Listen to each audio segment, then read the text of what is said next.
Soto Santiago. Muy buenos días, amados amigos y hermanos aquí presentes.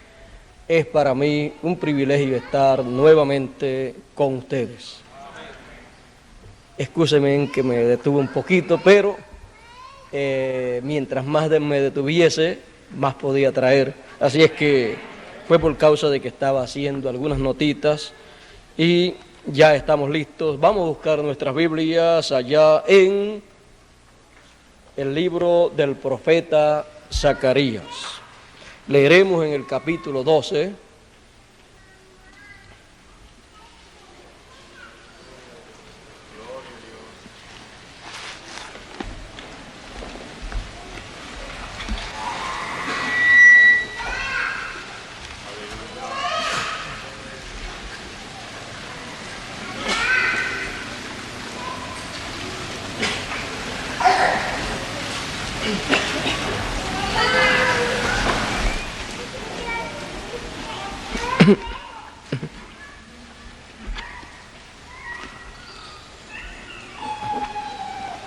Yo creo que ya todos lo tienen y el que no lo tenga puede escuchar la lectura.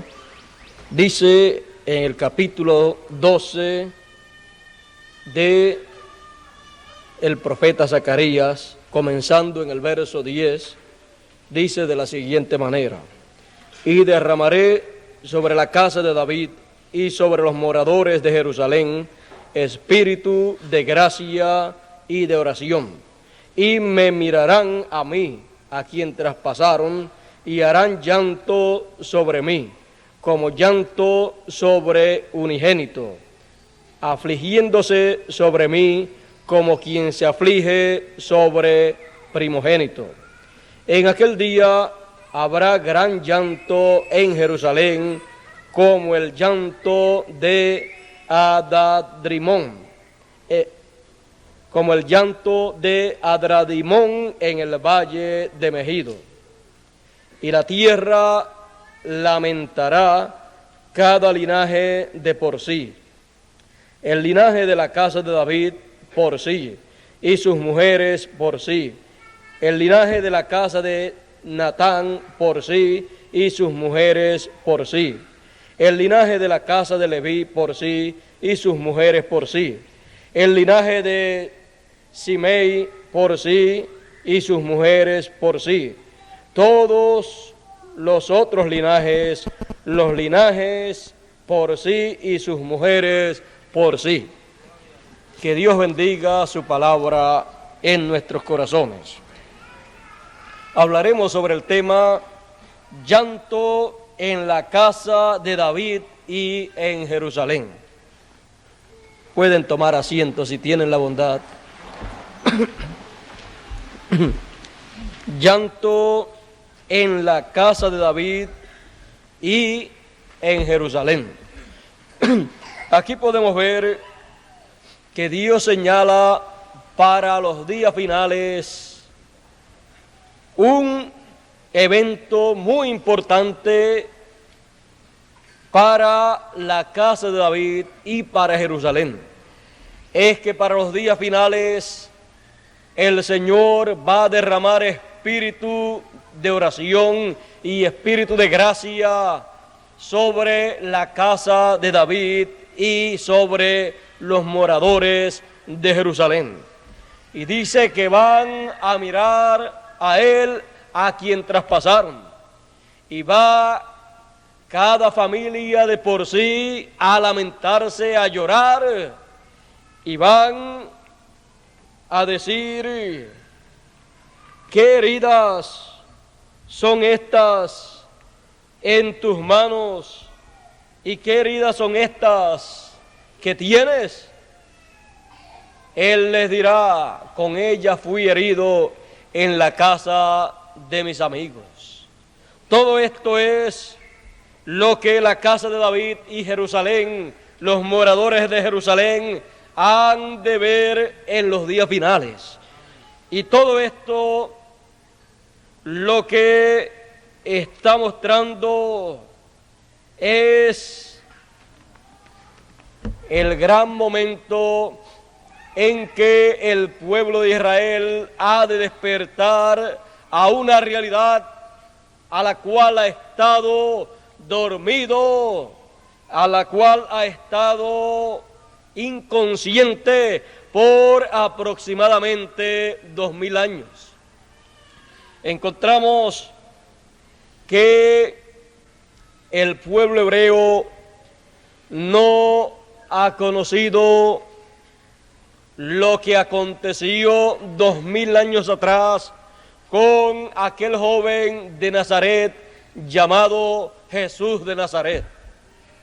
Ellos no comprendieron que aquel joven era el hombre, el profeta, del cual había hablado Moisés cuando dijo: profeta como yo de entre vuestros hermanos os levantará el Señor. Y Dios le había dicho a Moisés: y pondré mis palabras en su boca, y él hablará lo que yo le mandare. Porque las palabras de Dios estarían en la boca de ese profeta. Eso es lo que hace diferente a un profeta de los demás predicadores. Lo hace diferente el hecho de que todo el mensaje, toda la palabra de Dios que Dios tiene para ese tiempo asignada, para el tiempo en que aparece ese profeta, Dios la pone en la boca de ese profeta. Y ese es el profeta, el canal que Dios usa para dar a conocer esa palabra que Él quiere que las gentes conozcan. Y es el canal del cual los demás predicadores pueden y están llamados a tomar la palabra de Dios para esparcirla por el mundo, para dársela a conocer a sus iglesias, para dársela a conocer a sus audiencias. Es esa la forma de Dios. Por eso, cuando estudiamos a través de la Biblia la manera en que ha venido la palabra de Dios, usted encontrará que ha sido siempre la misma forma. Los apóstoles fueron profetas. El apóstol Pablo fue uno de los profetas más grandes del Nuevo Testamento. Y así por el estilo usted encontrará que la palabra de Dios siempre vino y vendrá a través del profeta que Dios tenga para ese tiempo.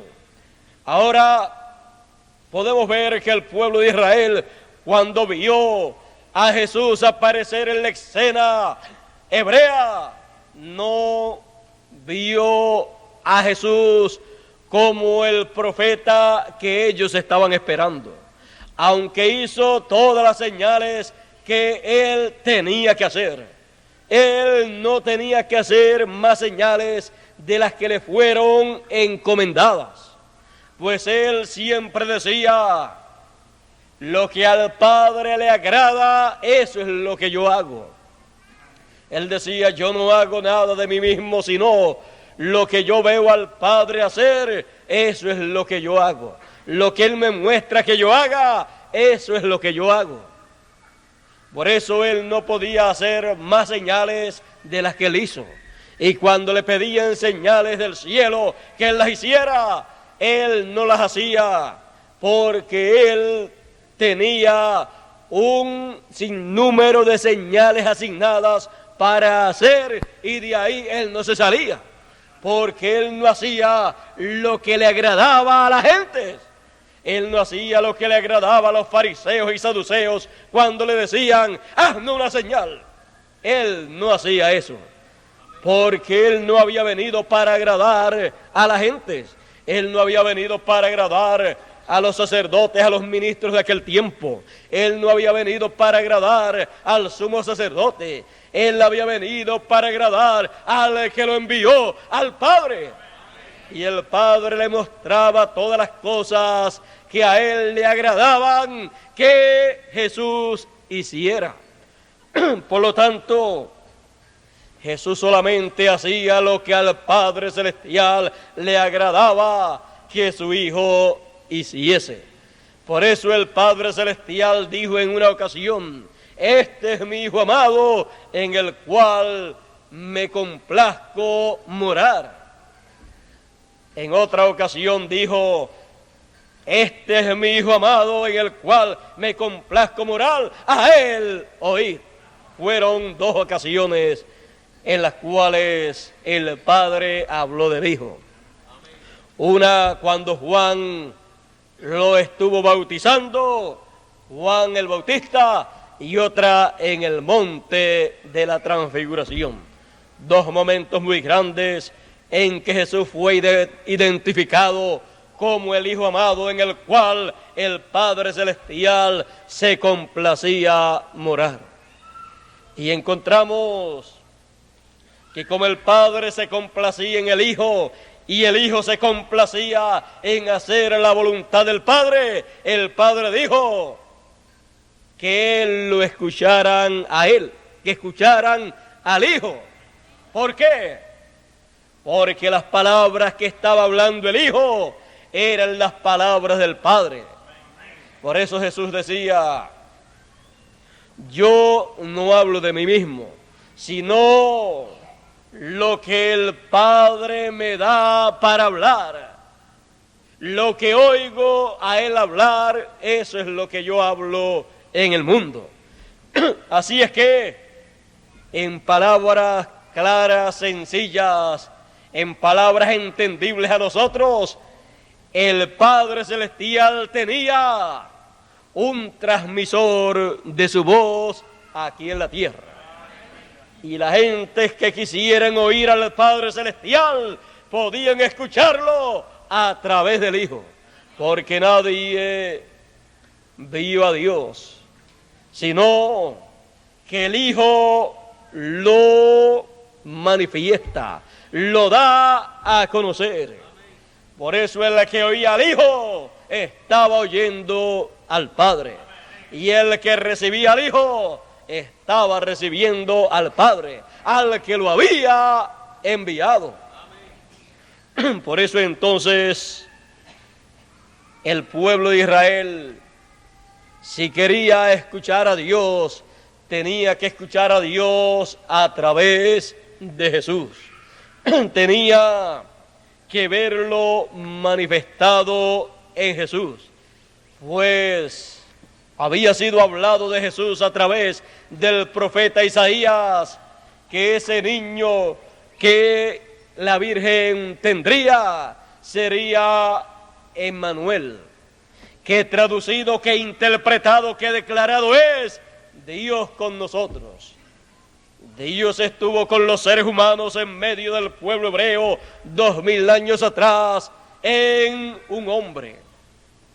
A través de ese hombre Dios habló. A través de ese hombre Dios se dio a conocer. A través de ese hombre Dios llevó a cabo una obra tan grande que todavía en el siglo XX personas han estado siendo beneficiadas por esa gran obra que Dios llevó a cabo a través de aquel hombre llamado Jesús de Nazaret. Porque aquel no era un hombre cualquiera, aquel era un profeta, y un profeta mayor. Aquel era el profeta de los profetas, aquel era el resumen de todos los profetas, aquel era la plenitud de los profetas, aquel era el que ya había estado hablándole a todos los profetas en los tiempos del pasado. El espíritu que estaba en ese hombre era el espíritu que se le había revelado a la humanidad a través de los demás profetas. Por eso es que dice el apóstol Pedro que el espíritu de Cristo que estaba en los profetas anunció y preanunció los sufrimientos que el Cristo padecería y también las glorias que vendrían después de esos sufrimientos. ¿Quién fue el que anunció todos esos sufrimientos y todas esas glorias que vendrían después? El Espíritu de Cristo. El Espíritu de Cristo que estaba en los profetas del Antiguo Testamento. Pero luego estuvo en aquel hombre llamado Jesús de Nazaret. En él estuvo en toda su plenitud. Él era entonces la palabra encarnada. Él era el Dios encarnado. Dios con nosotros. Por eso el pueblo de Israel tenía que ver en ese hombre el cumplimiento de las promesas mesiánicas para aquel tiempo en específico. Porque en el tiempo en que apareció Jesús, en cuanto a su ministerio, cuando fue bautizado, allí estaba comenzando la semana número 70. Y el pueblo de Israel sabía que cuando la semana número 70 comenzase, el Mesías tenía que estar sobre la tierra llevando a cabo un ministerio muy importante, y a la mitad de esa semana el Mesías tenía que morir, y tenía que morir no por sí mismo. O sea, él no se quitaría la vida, sino que se la quitarían a él. Por lo tanto, el pueblo de Israel tenía que estar consciente de que cuando apareció Juan el Bautista predicando, preparando a las gentes y bautizando a las gentes, el pueblo hebreo tenía que estar consciente de que la semana número 70 estaba ya por comenzar y que comenzaría esa semana con la aparición del Mesías. El pueblo hebreo debió de estar consciente de que Juan el Bautista era aquel del cual había hablado el profeta Isaías cuando dijo: la voz de uno que clama en el desierto, aparejate el camino del Señor. El pueblo hebreo debió de estar consciente de que Juan el Bautista era el Elías prometido para aquel tiempo que prepararía al pueblo hebreo para recibir al Mesías. El pueblo hebreo debió de haber estado buscando a Elías y después al Mesías, pero no podría buscar al Mesías y recibir al Mesías a menos que no fuera a través de Elías, porque Elías era el que prepararía el terreno, prepararía el camino, prepararía a las gentes para darle la bienvenida al Mesías. O sea que en palabras más claras, Elías sería la persona, sería el profeta que se presentaría delante del pueblo de Israel para decirles: el tiempo está cumplido, el tiempo ha llegado, arrepiéntanse, prepárense, porque de un momento a otro yo les presentaré al Mesías prometido. Yo les haré esa presentación ante ustedes, por lo tanto, estén preparados. Para estar preparados, arrepiéntanse y bautícense. Yo los estaré bautizando, yo los estaré preparando para que con el corazón lleno de alegría y los brazos abiertos reciban al Mesías cuando yo se los presente a ustedes. Encontramos que el pueblo de Israel, en cuanto al gobierno, en cuanto a lo político, en cuanto a lo religioso, en cuanto a la religión hebrea, que estaba compuesta por los fariseos y saduceos, pero que englobado se llama el judaísmo, ni el aspecto político, ni el gobierno, ni la religión que estaban esperando el Mesías pudieron recibir al precursor, a Elías. Elías, el que habría de venir para preparar el camino al Mesías, cuando apareció, se llamaba Juan el Bautista. Muchas personas quizás podrían decir en nuestro siglo y también en aquel tiempo, bueno, si Dios va a enviar a Elías, pues cuando aparezca tiene que llamarse Elías. Pero es que muchas personas no comprenden que cuando Dios dice, les voy a enviar a Elías, eso se refiere al ministerio de Elías. Se refiere a ese aspecto espiritual, pero no se refiere a la persona como individuo.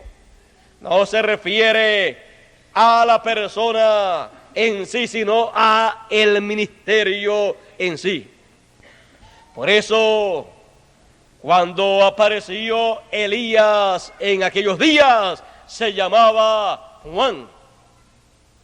Pero Juan era Elías porque vino en virtud y en el espíritu de Elías. Vino con el ministerio de Elías, y ese ministerio de Elías allí estaba siendo manifestado por tercera vez. No era la primera vez que aparecía ese ministerio sobre la tierra. Ya había estado anteriormente manifestado en el Elías original, en el primer Elías, que se llamaba Elías.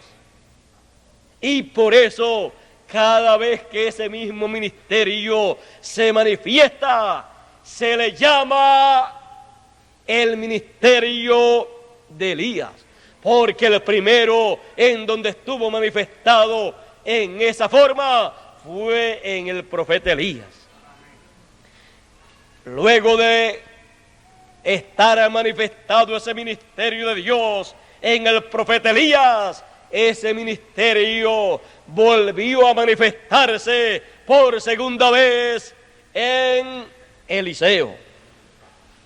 Eliseo, el siervo de Elías, fue la persona, fue el hombre privilegiado con ese ministerio de profeta tan singular. Pues ese siervo de Elías, en una ocasión, cuando Elías quería irse porque sabía que iba a ser arrebatado por Dios, los carros de fuego vendrían y se lo llevarían, él le dijo a Eliseo, mira, quédate aquí porque Dios me manda para tal lugar. Eliseo le dijo, yo no te dejaré, donde quiera que tú vayas, ahí yo iré contigo. No era un siervo cualquiera.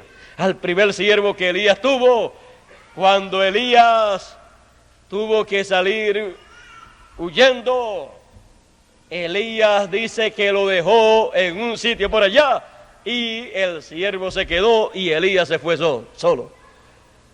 Allí cuando Elías necesitó comida, no estaba el siervo de Elías. Dios tuvo que enviar un ángel para darle alimento a Elías. Pero le dio un buen alimento tan poderoso que con dos porciones nada más que le dio, con 2 porciones estuvo caminando 40 días. Y Elías siguió caminando por esos 40 días rumbo al monte de Dios, al monte Sinaí, en donde se escondió y en donde dice que él ya estaba cansado, que no podía seguir adelante. Bueno, ya primeramente cuando el ángel le había aparecido y le había dado comida, allí Elías también ya estaba cansado de la labor ministerial. Imagínese con un ministerio tan poderoso, un ministerio que lo que decía acontecía, y sin embargo la nación hebrea estaba en contra de ese ministerio. El rey estaba en contra, la reina también estaba en contra, El pueblo estaba virado en contra de Elías y solamente había un grupito pequeño. Bueno, el mismo profeta Elías decía: yo quiero ya morirme, deseó morirse. Dice, hablando con Dios: yo deseo morirme, yo solo he quedado y me buscan para matarme.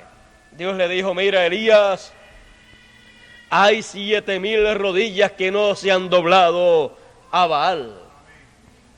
Elías creía que él estaba solo, Elías creía que él solo quedaba y que lo iban a matar. Imagínense, salió huyendo para que no lo fueran a matar, más bien él quería que Dios se lo llevase. O sea, él no quería ser muerto por Jezabel, sino que él quería morir de una muerte que Dios le diese y no que se la fuera a dar la reina Jezabel, que era enemiga de Dios y de los profetas de Dios. Así es que él no quería morir en manos de sus enemigos, quería morir en las manos de Dios. Pero le fue dicho por el ángel: mira, aquí está, come y bebe, porque grande camino te resta. El profeta, que creía que había ya terminado, que creía que ya no tenía nada más que hacer, que deseaba morirse, recibe la noticia del ángel de que le restaba mucho camino por caminar. En lo literal y en lo espiritual tenía un camino por caminar muy, pero que muy importante. Tenía que ungir unas cuantas personas que iban a llevar a cabo una labor. Bueno, ustedes saben ahí que le fue dicho que ungiera a 3 personas y no ungió a 3 personas. Me parece que ungió solamente a 1 o a 2 personas. Me parece que ungió solamente a 1, a Elías, a Eliseo. Y Dios le había dicho que tenía que ungir a Eliseo, a 2 personas más, uno de Siria y otro del pueblo de Israel, y solamente ungió a 1 persona. Pero Elías tenía que ungir esas otras personas. ¿Cómo lo iba a hacer? Eso era asunto de Dios y del profeta de Dios. Ahora, cuando ungió Elías a Eliseo, ahí él estaba ungiendo a todos los demás, porque eso vendría en cadena y el espíritu de Elías habría de pasar a Eliseo. ¿Cómo pasaría? Pues en una forma sencilla. Cuando Elías se quería ir porque sabía que Dios lo iba a arrebatar, entonces le decía a Eliseo: mira, quédate aquí porque yo tengo que ir para tal lugar que Dios me envía allá. Eliseo le decía: yo no te dejaré, así es que vamos para allá. Lo que tú necesites, dime lo que necesitas, pero no me mande a hacer mandados muy lejos, porque yo sé que tú te vas a ir. Así es que yo estaré contigo y yo sé que estos son tus últimos días aquí, así es que yo iré a donde tú vayas. Bueno, vamos entonces a pasar a tal lugar. Pasaban a tal lugar y Dios no se lo llevaba, hacían todo lo que tenían que hacer, hablaban la palabra de Dios y seguían adelante, y Dios lo mandaba a otro lugar. Y ahí Elías le decía: mira, quédate acá, que acá tú estás seguro, con los hijos de los profetas, con esta gente tú estás aquí bien, yo voy a tal lugar. Eliseo le decía: no, yo iré contigo. Era una pareja inseparable. Bueno, a Eliseo le gustaba andar en pareja, pero con un profeta. Así es que Eliseo estaba muy entusiasmado en esos últimos momentos de la vida de Elías. Y cuando llegó el día en que se iba a ir Elías le dice: mira, Eliseo, Dios me va a llevar. Pídeme lo que tú quieras.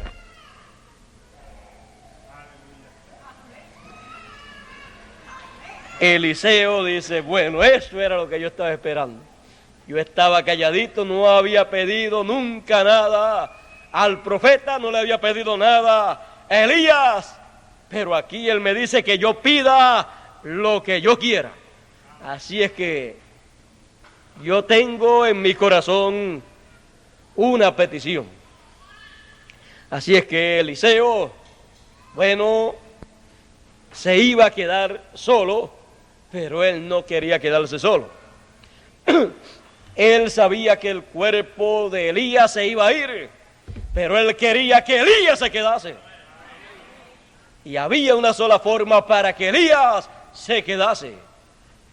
Eliseo dijo, sí, yo te voy a hacer una petición. Y yo sé que va a ser concedida porque tú me has dicho que te pida lo que quiera, que va a ser concedido. Yo deseo una doble porción de tu espíritu, del espíritu que esté en ti, de ese espíritu ministerial. Yo deseo una doble porción.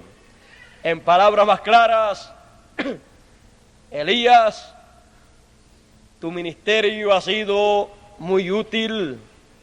Yo aprecio mucho ese ministerio y ese ministerio realmente hace falta aquí en Israel. Y aunque tú te vas, yo no deseo que ese ministerio se vaya. Y aunque tú te vas, yo quiero que Elías se quede conmigo. Yo quiero que ese espíritu que está en ti venga a mí en una doble porción. Él estaba hablando del espíritu ministerial, de ese ministerio de Elías, que viniera a Eliseo en una doble porción. Así es que de seguro Eliseo había visto un sinnúmero de problemas que había tenido Elías, había visto un sinnúmero de cosas en ese ministerio, y él dijo, yo, teniendo una doble porción de ese espíritu, yo enfrentaré todos esos problemas que le vinieron a Elías. Así es que él quiso una doble porción y Elías le dijo, cosa difícil has pedido. Mire, era fácil para Elías darle riquezas, porque si lo hablaba, vendrían esas riquezas. Pero darle que le viniera a Eliseo una doble porción de ese espíritu ministerial que estaba en Elías. Imagínese, Elías tenía una porción y Eliseo quería dos. Así es que Elías estaba preocupado por la petición de Eliseo y le dijo, bueno, cosa difícil la has pedido, pero si tú me ves cuando yo suba, te será concedido. Elías no estaba hablando de sí mismo. Aun cuando Elías le dijo, pida lo que quiera, estaba hablándolo ungido, porque Dios quería que Eliseo pidiese eso que pidió. Tanto Elías lo habló ungido, como Eliseo también habló inspirado esas palabras de que quería una doble porción. Si Elías con una porción ha hecho todo lo que ha hecho, Eliseo decía, yo con una doble porción, con un doble ministerio, haré mucho más de lo que hizo Elías. Así es que enfrentaré el reto que haya en este tiempo. Cuando Elías fue arrebatado al cielo por un carro de fuego enviado por Dios, Eliseo estaba allí. Cuando Eliseo lo ve que asciende, entonces el manto de Elías cayó y Eliseo lo tomó. El manto de Elías cayendo es señal de que Elías se había ido, pero que Eliseo lo había visto y había tomado esa señal de que lo había visto. Cuando eso aconteció, el espíritu de Elías vino sobre Eliseo en una doble porción. Por eso Eliseo entonces tomó el manto de Elías y vino a ser el manto de Eliseo. Ahora, ese momento para Eliseo fue un momento muy triste, pues decía, Eliseo decía: Padre mío, carros de Israel, carros de fuego se habían llevado al padre espiritual de Eliseo, porque Elías era el padre espiritual de Eliseo. Por eso decía: Padre mío. Encontramos que Eliseo tuvo un momento muy triste. Se fue el amigo más íntimo, más cercano, que fue como un padre para Eliseo. Y este joven profeta que estaría comenzando su ministerio allí, cuando recibió la doble porción de Elías, estaba muy triste, estaba muy turbado, porque se había ido su ser más querido. Pero tenía que comenzar. Luego, aún con toda su tristeza y todo su dolor, él tenía que pasar al otro lado. Y tomando el manto que se le había caído a Elías, hizo de la misma manera que había hecho Elías y abrió el Jordán. Pasó en seco y los que le vieron dijeron: el espíritu de Elías vino sobre él. Eso era lo que había acontecido. El espíritu de Elías había venido sobre él, pero muchos no comprendieron que había venido en una doble porción. Por eso tuvo el éxito que tuvo en su ministerio. Fue el profeta que pudo desenvolverse mejor con el pueblo hebreo y aún con sus enemigos. Con sus enemigos pudo también desenvolverse, porque ese ministerio de Elías es un ministerio que obra para hebreos y para gentiles. Así es que con ese ministerio, y si es doble, se puede trabajar con el pueblo hebreo y con los gentiles también. Porque Elías fue profeta para judíos y para gentiles también. O sea que podía traer bendiciones para un pueblo o para otro pueblo. Y también podría traer juicios, maldiciones para un pueblo o para otro pueblo. Así es que con ese ministerio ya Eliseo entonces comenzaba en su vida la etapa más importante de su vida. O sea, la etapa para lo cual había venido a este mundo. Ahora ustedes pueden ver que esa fue la segunda vez que el espíritu de Elías vino a la tierra y vino a un hombre. Luego la tercera vez fue en Juan el Bautista. Ahora ustedes pueden ver que la segunda vez no se llamaba Elías, sino Eliseo, pero era Elías en cuanto al ministerio. La tercera vez se llamaba Juan el Bautista, pero era el ministerio de Elías sobre la tierra. La cuarta vez, la persona donde estuvo se llamaba William Marion Branham, pero era Elías viniendo en estos días para traer el mensaje de la edad de la Odisea y para precursar la segunda venida del Señor, para preparar a las gentes para que recibieran la venida del Señor.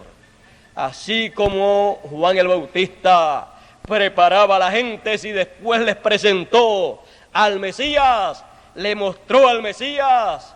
Así el precursor de la segunda venida del Señor tenía que hacer en este tiempo final. Con su mensaje prepararía al pueblo y con su mensaje mostraría la venida del Mesías. ¿Cómo? Con su mensaje él mostraría cómo vendría, mostraría un sinnúmero de detalles en su mensaje, con los cuales sería identificado el Mesías en su venida. Y cuando se dice el Mesías, se dice el ungido. Él o la persona donde el Espíritu de Dios descendería para cumplir las promesas finales que Dios ha hecho. Así es que el espíritu de Elías por cuarta vez tenía esa labor para llevar a cabo. El espíritu de Dios o el espíritu de Elías en ese profeta manifestado por cuarta vez traería en su mensaje todos esos detalles para que supieran cómo y cuándo se cumplirían las promesas mesiánicas. Y él daría a conocer la clase de ministerio que tendría el Señor en su segunda venida. Mostraría que él no vendría como cordero, sino como el león de la tribu de Judá. Ahora Juan el Bautista, cuando lo presentó, no dijo, he aquí el león de la tribu de Judá. Dijo, he aquí el Cordero de Dios, porque en la primera venida del Señor, él estaría como Cordero de Dios para llevar a cabo el gran sacrificio que fue mostrado allá en el Antiguo Testamento, en las solemnidades que Dios le dio para guardar al pueblo hebreo. Una de esas fiestas era la Pascua, y Jesús era la Pascua. Por eso él, cuando fue presentado por Juan el Bautista, fue presentado como el Cordero de Dios, como el Cordero Pascual. La solemnidad del Antiguo Testamento que el pueblo hebreo celebraba con aquella gran Pascua, que era una solemnidad muy importante, estaba mostrando que algún día vendría un Cordero enviado de Dios, un hombre que estaría representado por ese Cordero de la Pascua. Ese sería el que moriría y con su muerte resolvería el problema del ser humano.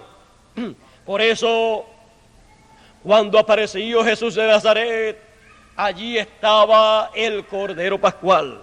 El Cordero Pascual estuvo sobre la tierra viviendo 33 años. Pero cuando llegó el tiempo para su sacrificio, él entonces, comprendiendo que él era ese Cordero, allá cuando llegó el tiempo en el año y en el tiempo en que se celebraría la Pascua, él mandó a algunos de sus discípulos a buscar un asno o un burrito para llegar a cierto lugar, y mandó también a preparar la Pascua en cierto lugar. Y en la Pascua, él, al tomar el pan, dijo, este es mi cuerpo que por vosotros es partido. Y al tomar la copa de vino, dijo, esta es mi sangre del nuevo pacto que por vosotros es derramada. Así es que él comprendió que todo aquello que se hacía en la Pascua estaba representándolo a él y que él era la realidad de aquellos símbolos. Muchas personas son personas que les gustan mucho los símbolos, pero los símbolos son muy buenos hasta que llega aquello que esos símbolos están mostrando. Cuando los símbolos se convierten en realidad, cuando los símbolos se materializan, entonces es tiempo de unir el símbolo con la realidad y tomar la realidad. Así es que Jesús era la realidad de los símbolos mesiánicos de la primera venida. Jesús era la realidad de la Pascua. Por eso Él tomó la Pascua y en aquellos mismos días, algunos días después, murió Él como la Pascua, siendo el Cordero de Dios. Eso estaba en las solemnidades del Antiguo Testamento, de las fiestas que Dios le dio al pueblo de Israel para guardar. Así es que la gente en aquel tiempo en que apareció Jesús no se dieron cuenta que la Pascua que ellos celebraban estaría en medio de ellos materializándose para cumplir un propósito, y que para esa Pascua Dios tendría un cordero enviado del cielo. Así es que Dios llevó a cabo esa Pascua que estaba siendo simbolizada por la Pascua del Antiguo Testamento.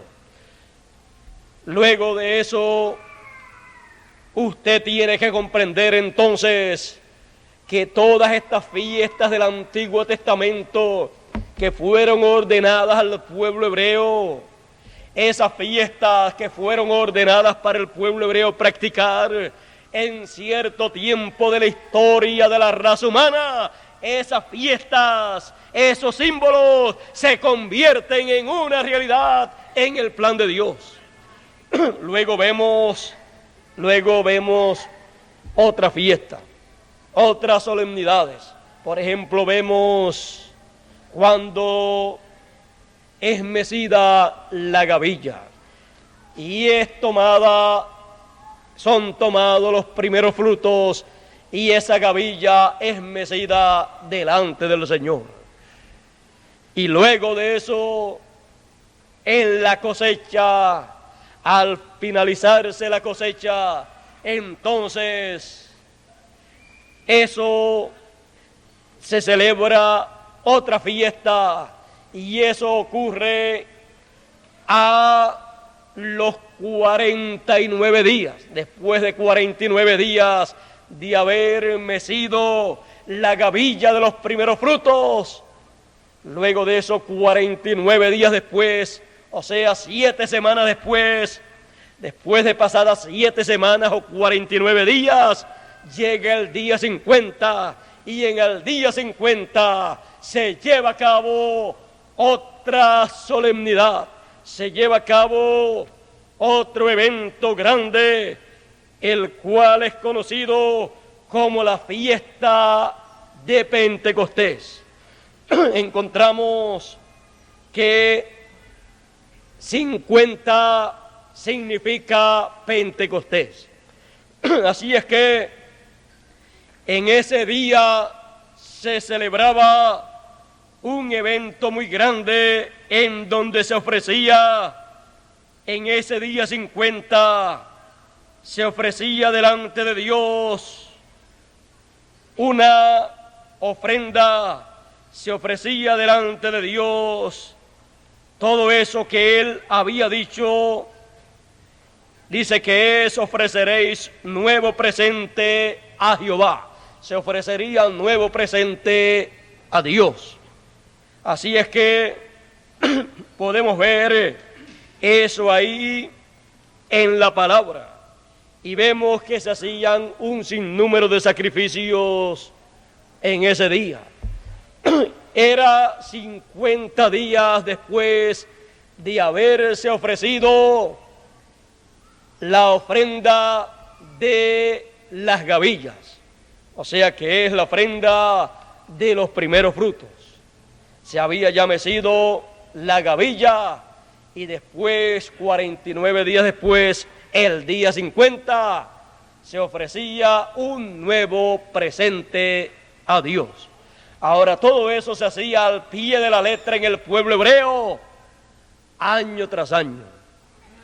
Pero un día esos simbolismos, esas solemnidades vinieron a convertirse en una realidad en el plan de Dios, en la obra que Dios estaría llevando a cabo. Y como todo lo que Dios va a llevar a cabo, Él ya lo ha mostrado en símbolos, en tipos y figuras. Ahí estaban ya en las fiestas del pueblo hebreo. Ahora,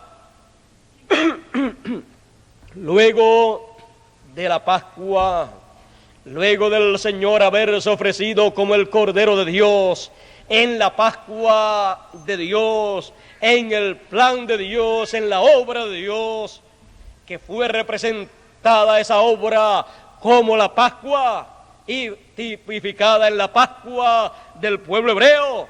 Luego de eso se ofreció la gavilla mecida.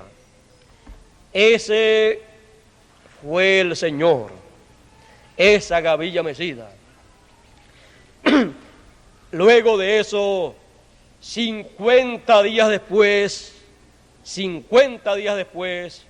cuando se cumplieron los días de Pentecostés, cuando 49 años después o 7 semanas después, entonces apareció el día 50. Y el día 50 era el día de Pentecostés. Ese día de Pentecostés y esas 7 semanas vinieron a hacerse una realidad en aquel lapso de tiempo, desde que fue ofrecida la gavilla mecida, que fue el Señor Jesucristo, hasta el día de Pentecostés. El día de Pentecostés dice que del cielo vino un viento recio y entró a la casa donde estaban 120 reunidos, 120 discípulos del Señor, y fueron llenos del Espíritu Santo. Allí estaba Dios en su plan, en su programa, llevando a cabo la fiesta de Pentecostés.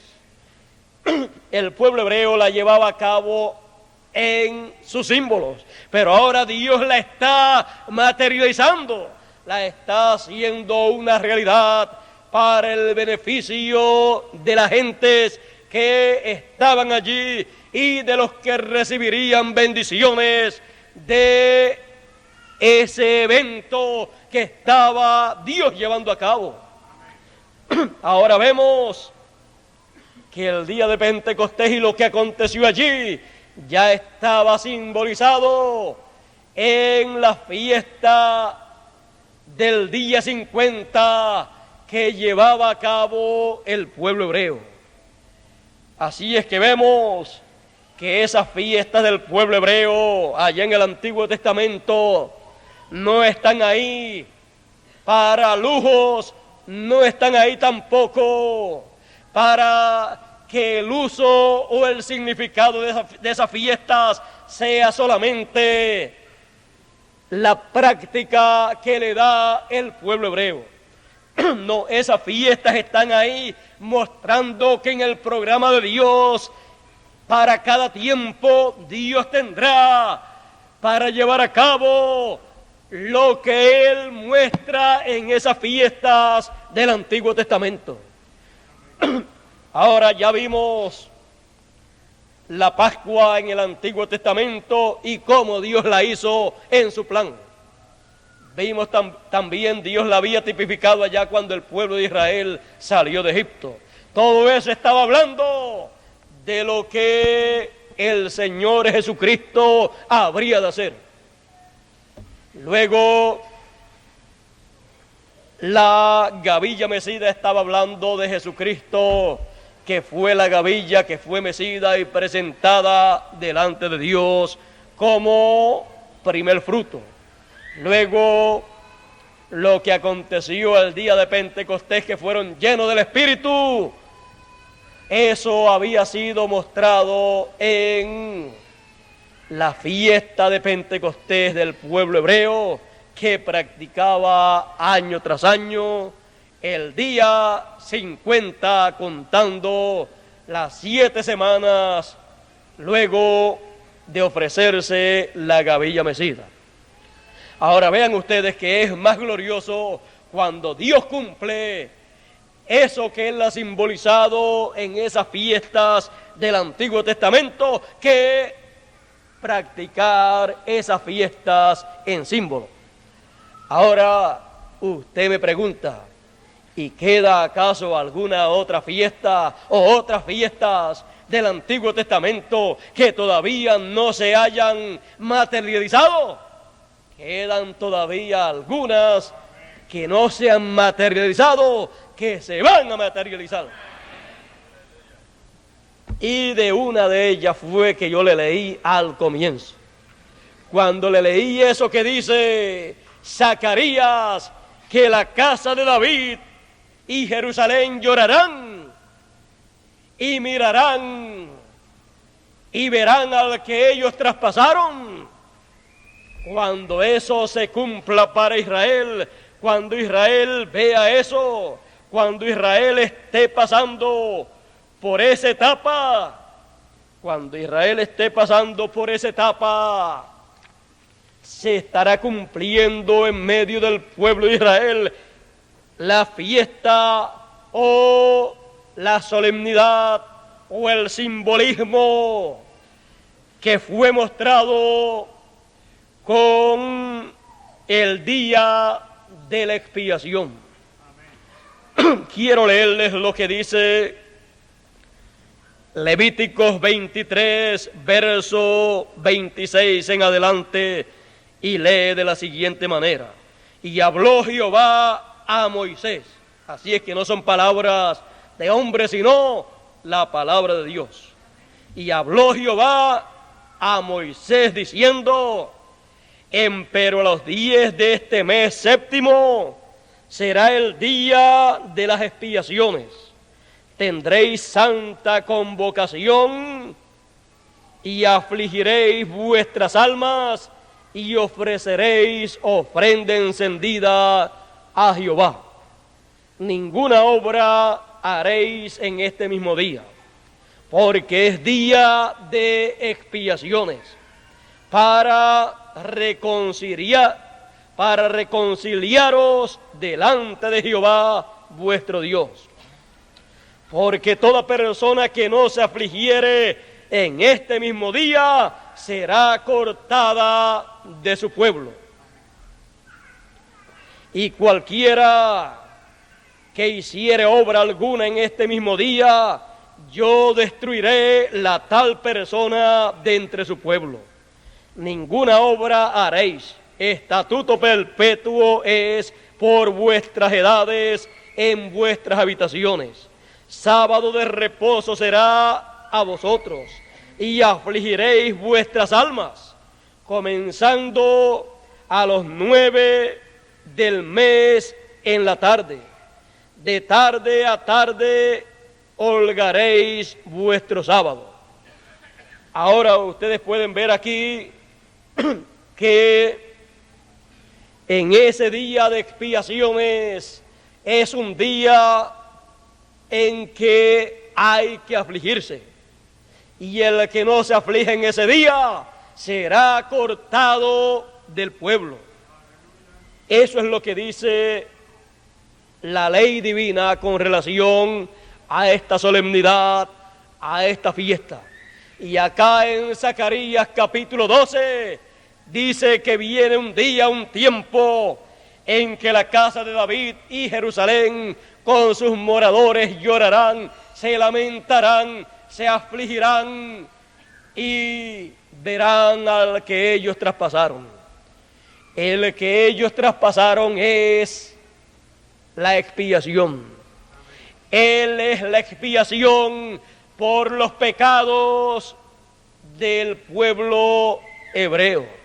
Él es la expiación por usted y por todo ser humano que ha de recibir la vida eterna. Él es la expiación de toda persona del pasado y del presente. Por eso está mostrado ahí en la Biblia. Ahora, cuando llegue el tiempo para cumplírsele al pueblo de Israel este día de expiaciones, cuando se llegue ese día para materializarse en la obra de Dios, en donde Dios estará moviéndose para hacer realidad ese día en cuanto a la obra que él hará, entonces el pueblo hebreo se lamentará, llorará, dirá: ¿y qué heridas son estas en tus manos? ¿Qué heridas son estas en tus manos y en tus pies? Él dirá: con ella fui herido en la casa de mis hermanos. Con ella fue herido en medio del pueblo hebreo 2000 años atrás. Pero ellos no lo conocieron en aquel tiempo, pero ellos van a reconocer todo lo que aconteció.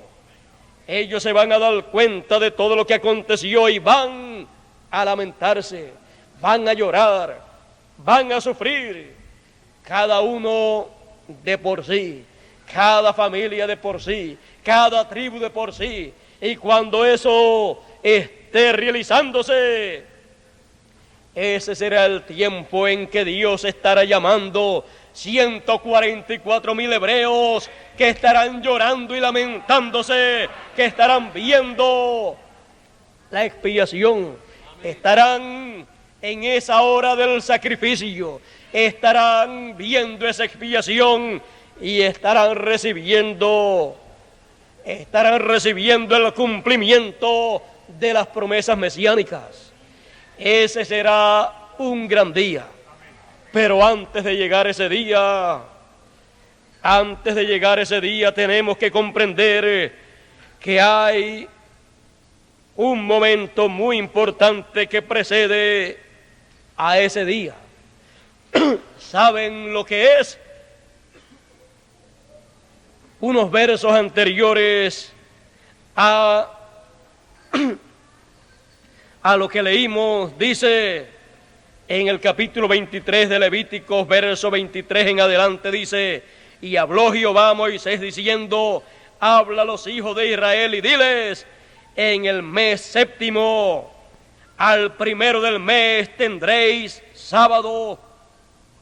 Al primero del mes tendréis sábado, una conmemoración al son de trompetas y una santa convocación.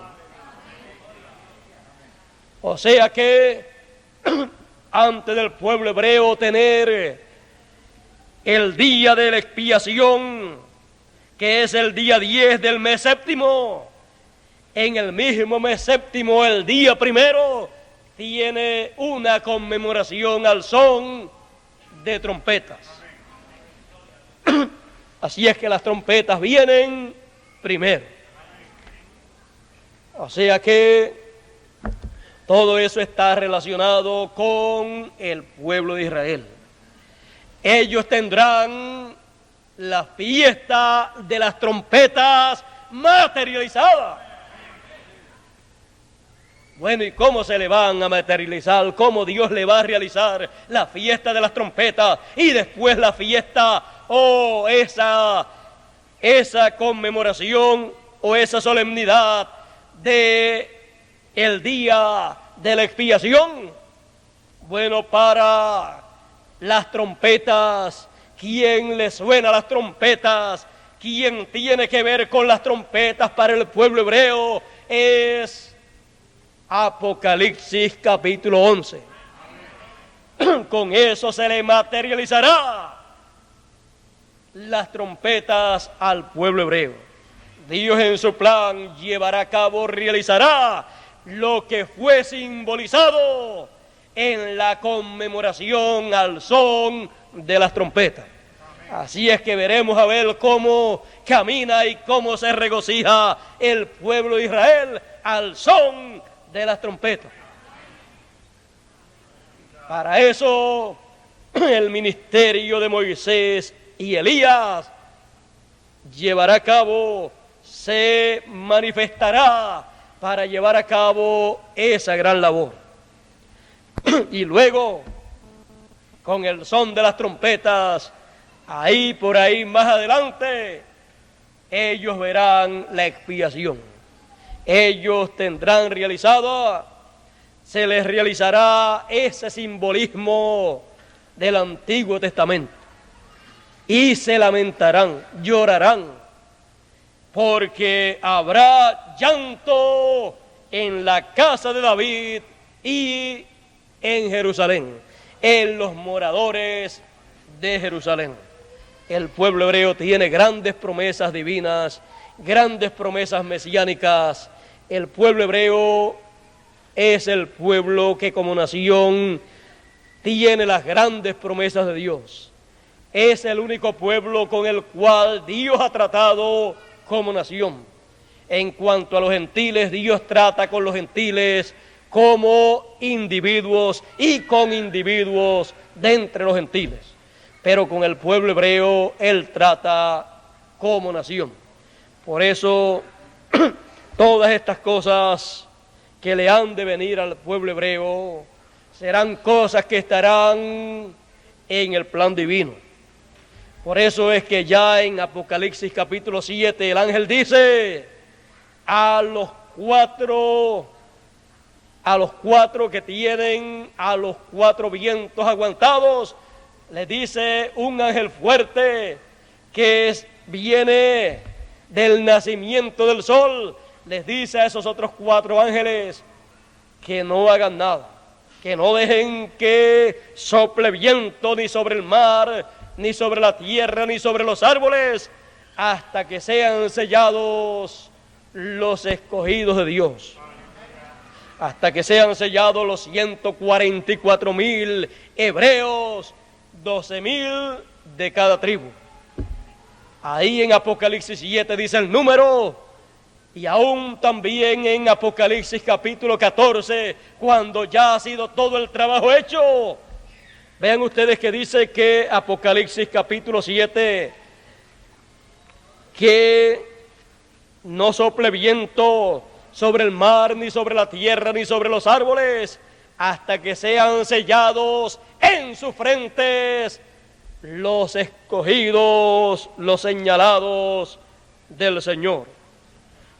Y en Apocalipsis capítulo 14, ya ahí están señalados, están recogidos los escogidos, y dice en Apocalipsis 14, y miré, y he aquí el Cordero estaba sobre el monte de Sión, y con él 144,000 que tenían el nombre de su Padre escrito en sus frentes.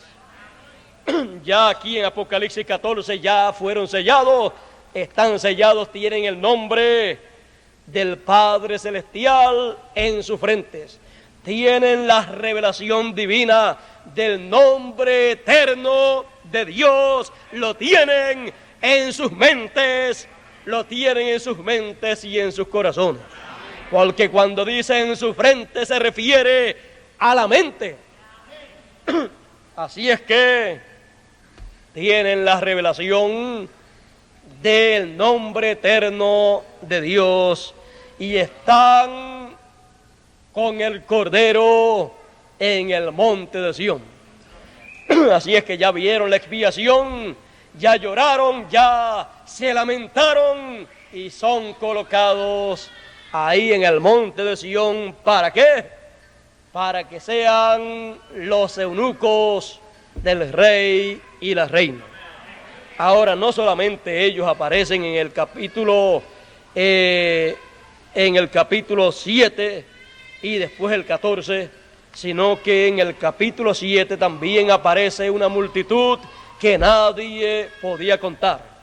¿Y saben una cosa? Dice que son de todo pueblo, nación, lengua. Esos son gentiles y esos son personas que conforme a como dice ahí saldrán de la gran tribulación. Por eso cuando se le preguntó a Juan sobre ellos, le preguntaron ¿quiénes son estos? Él dijo, tú lo sabes. Le fue dicho, estos son los que han venido de grande tribulación. O sea que no solamente los 144,000 van a recibir la palabra, sino que habrá una multitud que nadie podrá contar. Por eso después, en Apocalipsis capítulo 15, fíjense, en Apocalipsis capítulo 14 están los 144,000 hebreos ya señalados, ya sellados en sus frentes con la revelación divina, con la revelación del nombre eterno de Dios, con la revelación de todo el plan de Dios, con la revelación del mensaje de Dios para este tiempo final. Y en el capítulo 15 aparece ahí la multitud que nadie podía contar, y esa multitud canta un cántico, y es el cántico de Moisés, el siervo de Dios, y el cántico del Cordero. Así es que ustedes pueden ver que el ministerio de Apocalipsis 11, el ministerio de Moisés y el ministerio de Elías vendrán a esta tierra para manifestarse con un propósito divino, con el propósito de reunir a todos los que están escritos en el libro de la vida, en el libro de Dios. Pues bien dijo el Señor Jesucristo, y el Hijo del Hombre enviará a sus ángeles, y sus ángeles son Moisés y Elías. Son ese ministerio de Moisés y Elías, el ministerio de los dos ungidos, de los dos olivos, para reunir a todos los escogidos. Dice, y el Hijo del Hombre enviará a sus ángeles con gran voz de trompeta, y juntarán a todos los escogidos desde un cabo del cielo hasta el otro, desde un extremo hasta el otro. Así es como Él hará en estos días finales. Y para eso habrán un sinnúmero de fiestas del Antiguo Testamento siendo materializadas para que pueda producir esos resultados. Así es que vamos a detenernos por un momento. En otra ocasión continuaremos hablando de esas fiestas del Antiguo Testamento y mostrándoles cómo se han de cumplir, cómo han de materializarse esas fiestas que para el pueblo hebreo eran simbólicas, pero que se han de convertir en una realidad en la historia de los seres humanos. Pero por hoy es bueno que estemos conscientes de nuestro tema: llanto en la casa de David y en Jerusalén. Dios les bendiga, Dios les guarde, y en otra ocasión hablaremos sobre la fiesta de los tabernáculos o cabañas y sobre el año del jubileo. Recuerden que todas estas fiestas tienen también un cumplimiento en lo espiritual y un cumplimiento también en lo literal. Así es que todo eso lo estaremos examinando con detenimiento también en otras ocasiones. Dios les bendiga, Dios les guarde, y no olviden que habrá llanto en la casa de David y en Jerusalén. Dios les bendiga, Dios les guarde, y dejo con ustedes a nuestro